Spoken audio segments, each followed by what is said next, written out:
Imaginez la scène. Il est 23h47 et vous actualisez votre boîte mail pour la 4e fois, le cœur battant à cause d'un message qui n'aura plus d'importance mardi prochain. Pendant ce temps, votre voisin fait une crise existentielle parce que sa pelouse n'est pas parfaitement tondue. Quelqu'un sur les réseaux sociaux rédige une réponse furieuse à propos de l'opinion d'une célébrité sur les préférences de café. Un parent au supermarché s'effondre parce que son enfant a choisi les mauvaises céréales. N'est-ce pas merveilleux? Nous voici, accident cosmique tournoyant dans l'espace sur un caillou, et nous nous inquiétons de nos évaluations de performance. Nous sommes devenus une espèce ivre de son propre drame. Chaque email ressemble à une question de vie ou de mort. Chaque interaction sociale devient une audition désespérée où nous essayons de convaincre des inconnus que nous méritons l'acceptation humaine de base. Chaque erreur se transforme en preuve que nous échouons dans cette chose mystérieuse qu'on appelle être adulte. Nous avons transformé la joie simple et absurde d'être humain en une performance épuisante et cruciale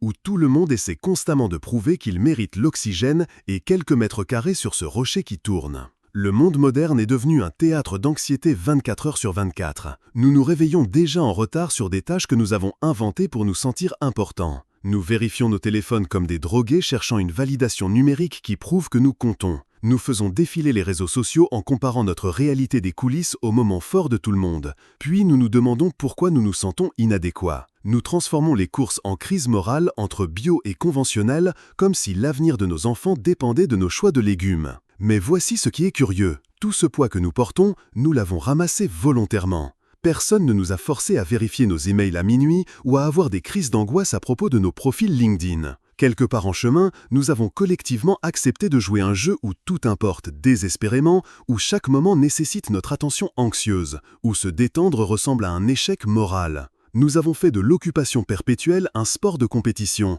et transformé le stress en symbole de statut. Regardez-nous tous courir comme des acteurs qui ont oublié qu'ils étaient dans une pièce. L'homme d'affaires serre sa mallette comme si elle contenait le sens de l'existence. L'influenceuse rédige ses légendes comme si elle écrivait sa propre nécrologie. L'étudiant fait des nuits blanches convaincu que ses notes détermineront s'il est digne d'amour. Le parent microgère chaque moment, terrifié qu'une décision imparfaite traumatisera psychologiquement son enfant à vie. C'est magnifiquement ridicule, vraiment. Nous avons créé ce théâtre élaboré où être occupé prouve que nous sommes importants, où le stress signale que nous nous soucions, où l'inquiétude constante devient un badge d'honneur. Nous rivalisons sur qui est le plus épuisé. Nous créons des liens sur nos plaintes partagées à propos de la difficulté impossible de tout. Mais voici la chose qui pourrait tout changer. Rien de cette lourdeur n'est intégré dans l'existence elle-même. C'est tout l'équipement optionnel que nous avons attaché et oublié que nous portons. Comme mettre un sac à dos de 50 kilos et puis se demander pourquoi danser semble si difficile. Et si tout ça, l'anxiété professionnelle, le drame relationnel, la performance des réseaux sociaux, le perfectionnisme parental,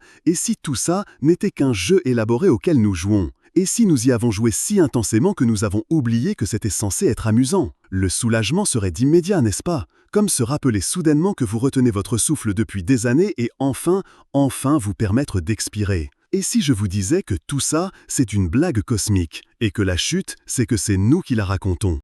Commençons par quelque chose de délicieux, votre routine matinale. Vous vous réveillez et glissez immédiatement dans votre personnage. Peut-être professionnel responsable, vérifier les emails avant le café, paniquer d'être en retard de 3 minutes à une réunion qui aurait pu être un email. Ou peut-être parent parfait, mettre en scène des petits déjeuners dignes d'Instagram tout en catastrophant intérieurement sur bio versus conventionnel pour les myrtilles. L'absurdité magnifique. Nous ne réalisons pas que nous jouons. Nous pensons que nous sommes ces rôles. Chaque identité sociale est essentiellement un drame costumé élaboré. Ce costume-cravate n'est pas juste un vêtement, c'est l'uniforme officiel pour quelqu'un qui joue personne d'affaires importante.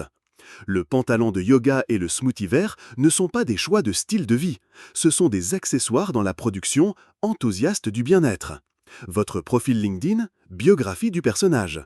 Vos photos de rencontre, photos de casting pour l'audition, partenaire désirable. Et voici ce qui est merveilleusement ridicule, tout le monde performe aussi.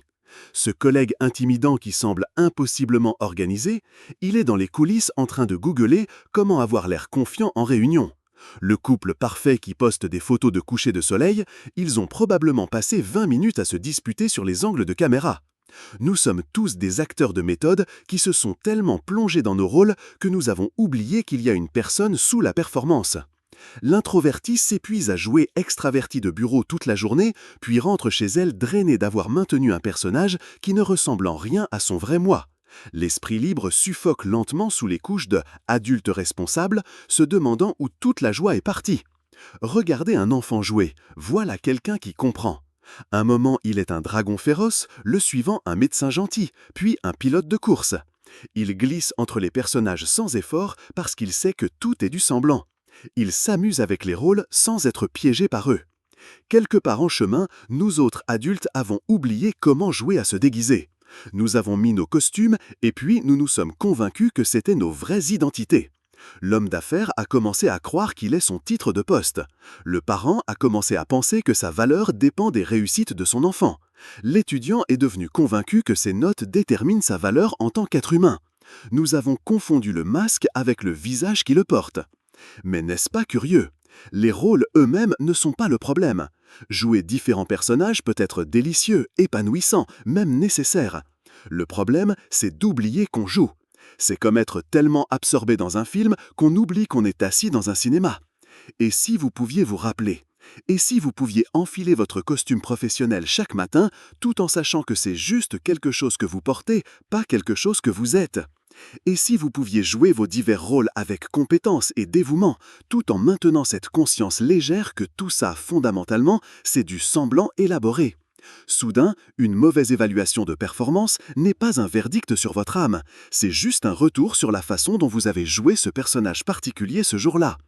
Une relation qui se termine n'est pas la preuve que vous n'êtes pas aimable, c'est juste deux acteurs qui découvrent que leur personnage n'était pas fait pour la même production. Nous sommes tous des acteurs d'improvisation dans le grand théâtre de l'existence. La question n'est pas de savoir s'il faut performer, nous sommes déjà sur scène. La question, c'est de savoir si nous nous rappellerons que nous jouons. Mais pourquoi oublions-nous? Comment des enfants joyeux sont-ils devenus des adultes anxieux qui traitent chaque email comme une urgence médicale? Voici la belle conspiration. La société a réalisé le tour de magie le plus réussi de l'histoire. Elle nous a convaincus que le jeu, c'est la réalité. Et nous avons tout gobé. Dès l'instant où nous trottinons à l'école, nous sommes systématiquement entraînés hors de l'esprit ludique et dans le sérieux. Le jeu devient perte de temps improductive. L'imagination est étiquetée rêvasserie irréaliste. La joie est reléguée à des pauses récré de 15 minutes entre l'apprentissage sérieux.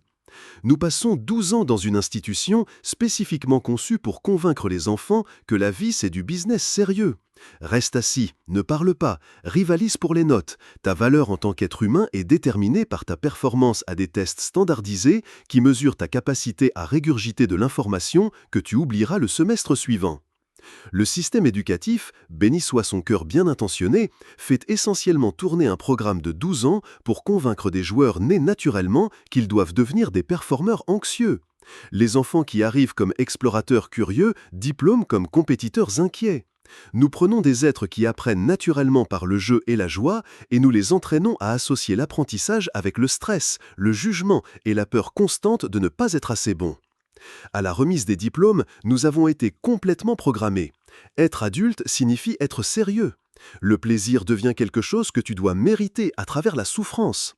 L'esprit ludique est poussé aux week-ends, vacances et retraites, si tu peux te rappeler comment y accéder à ce moment-là. Nous avons créé une culture qui traite la joie comme un article de luxe plutôt que de la reconnaître comme notre état naturel. Puis vient la pression économique, et soudain, le jeu ressemble à la survie littérale. Tu as besoin d'un travail pour payer le loyer. Tu dois impressionner les patrons pour garder le travail. Tu dois constamment prouver ta valeur dans un système qui traite les êtres humains comme des pièces remplaçables dans une vaste machine. La belle ironie, plus tu prends ce jeu économique au sérieux, plus tu deviens rigide et moins créatif. Le désespoir tue l'innovation. La peur de l'échec détruit le flux même et la spontanéité qui rendent le grand travail possible. Mais voici l'hameçon psychologique plus profond qui nous garde piégés. Prendre tout au sérieux nous fait nous sentir importants. Il y a un confort étrange et addictif à croire que tes problèmes sont uniquement significatifs, ton stress particulièrement sensé, ton emploi du temps chargé preuve de ta valeur. Nous devenons accros au drame, nous défonçons sur notre propre dépassement. L'ego, ce conteur magistral qui réside dans nos têtes, adore absolument ce jeu. Il prospère en faisant tout à propos de survie, même quand rien ne nous menace réellement. La critique légère de ton patron devient un assaut à grande échelle sur ton identité. La crise de ton enfant devient une preuve accablante que tu es un parent terrible. La mauvaise humeur de ton partenaire devient une preuve en béton armé que votre relation est condamnée et que tu mourras seul entouré de chats. Nous avons construit un système élaboré où être occupé égale être important, où le stress signale la significance, où l'inquiétude constante prouve qu'on s'en soucie. Nous portons notre dépassement comme des médailles d'honneur, rivalisons sur qui est le plus épuisé, créons des liens avec des étrangers sur des plaintes partagées à propos de la difficulté impossible que tout est devenu. C'est comme si nous étions tous dans un concours pour voir qui peut souffrir le plus dramatiquement. Et les médias adorent nous garder dans cet état. Chaque cycle d'actualité apporte de nouvelles raisons d'avoir peur, d'être en colère ou anxieux. Chaque publicité suggère que nous sommes inadéquats sans leurs produits.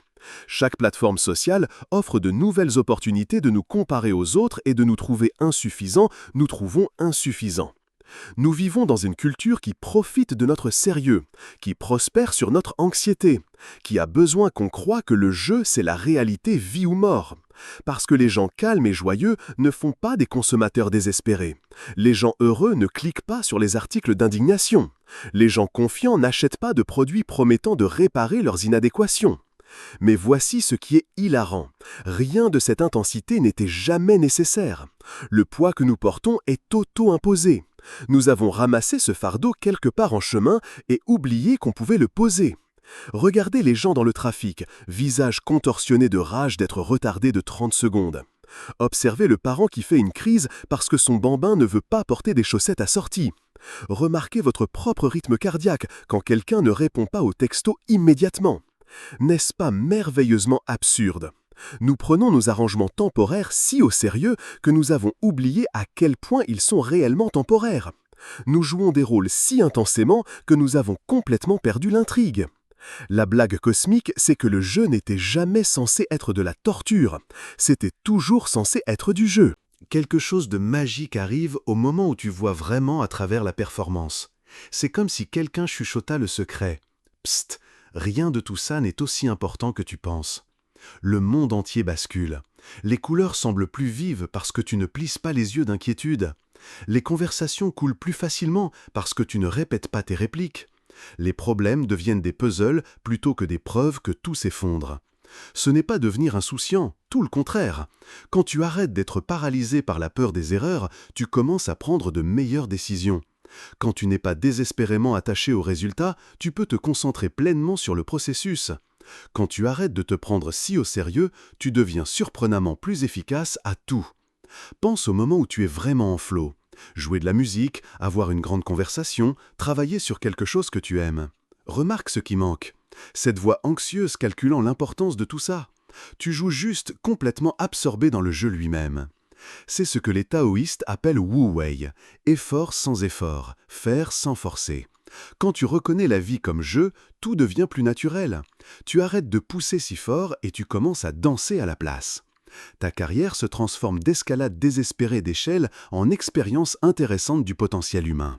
Que se passe-t-il si j'essaye cette approche ? Que puis-je contribuer tout en m'amusant réellement ?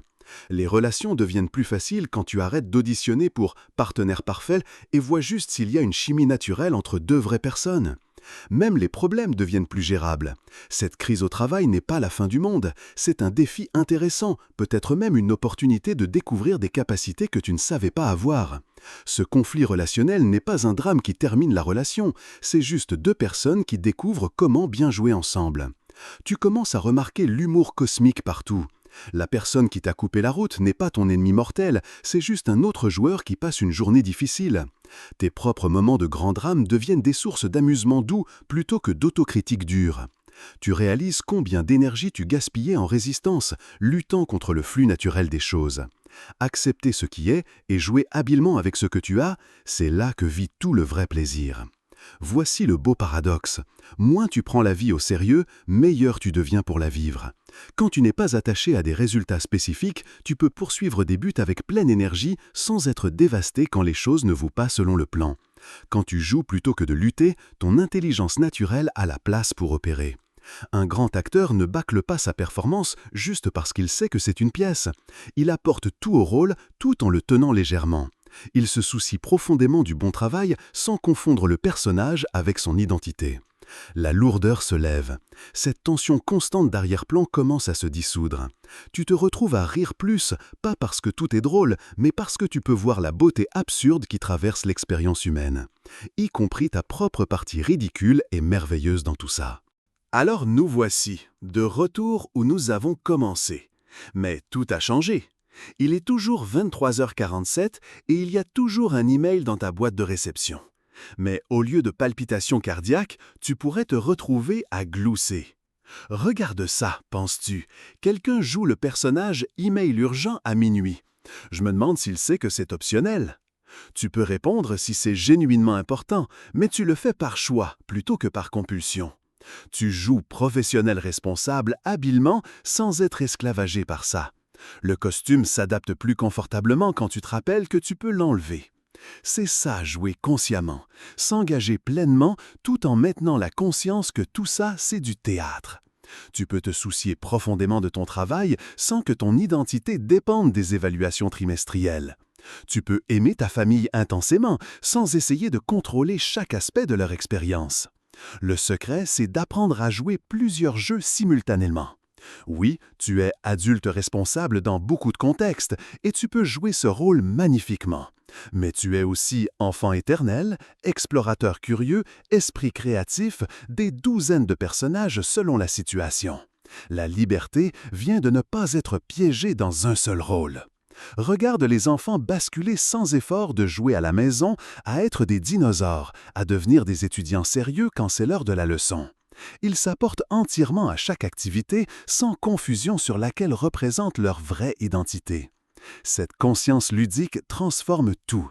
Cette conversation difficile avec ton partenaire n'est pas une crise qui menace la relation, c'est deux personnes qui découvrent comment bien jouer ensemble. Les sautes d'humeur de ton ado ne sont pas des preuves d'échec parental, c'est juste partie de leur performance complexe de passage à l'âge adulte. Les défis au travail ne sont pas des preuves d'inadéquation, ce sont des niveaux dans le jeu de carrière qui développent de nouvelles compétences. Tu commences à voir les autres comme des co-joueurs plutôt que des obstacles. Ce caissier grincheux ne t'attaque pas personnellement, il passe une journée difficile dans son personnage de service client.